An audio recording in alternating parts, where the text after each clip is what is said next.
আপনি কি জানেন একটা মানুষ নামাজ পড়ে রোজা রাখে কিন্তু তবুও জাহান্নামে যেতে পারে? আল্লাহ না করুন। আজকের ভিডিওটি আপনার জীবন বদলে দিতে পারে। শেষ পর্যন্ত দেখুন, কারণ এখানে আছে এমন আমল যা জাহান্নামের আগুন থেকে বাঁচার কারণ হতে পারে ইনশাআল্লাহ।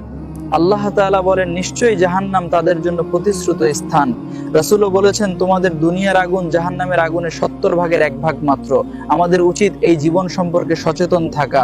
চিন্তা করুন, দুনিয়ার আগুন সহ্য করা যায় না, তাহলে জাহান্নামের আগুন? জাহান্নাম থেকে বাঁচার দোয়া। রাসূল সাল্লাল্লাহু আলাইহি ওয়াসাল্লাম বলেছেন, আল্লাহুম্মা আজিরনি মিনান নার। অর্থ, হে আল্লাহ, আমাকে জাহান্নামের আগুন থেকে রক্ষা করুন। ফজর ও মাগরিবের পরে 7 বার পড়লে বিশেষ ফজিলত রয়েছে। দোয়া 2, রব্বানা আসরিফ আন্না আযাবা জাহান্নাম। অর্থ, হে আমাদের রব, আমাদের থেকে জাহান্নামের শাস্তি দূরে রাখুন। সূরা ফুরকান 65 ও 66 আয়াত। 1, নিয়মিত 5 ওয়াক্ত নামাজ। রাসূল সাল্লাল্লাহু আলাইহি ওয়াসাল্লাম বলেছেন, যে ব্যক্তি নামাজ রক্ষা করবে তার জন্য জাহান্নাম হারাম করা হবে। 2, বেশি বেশি ইস্তিগফার। আস্তাগফিরুল্লাহ গুনাহ মাফের সবচেয়ে শক্তিশালী অস্ত্র। 3, সদকা করা। একটি খেজুর হলেও সদকা জাহান্নামের আগুন থেকে ঢাল হয়। 4, কুরআন তিলাওয়াত। কুরআন হবে কিয়ামতের দিন সুপারিশকারী। 5, গুনাহ থেকে তওবা। আল্লাহ বলেন, নিশ্চয়ই আল্লাহ তওবাকারীদের ভালোবাসেন। সূরা বাকারা। বন্ধুরা, আজই সময় আছে, কাল নাও থাকতে পারে।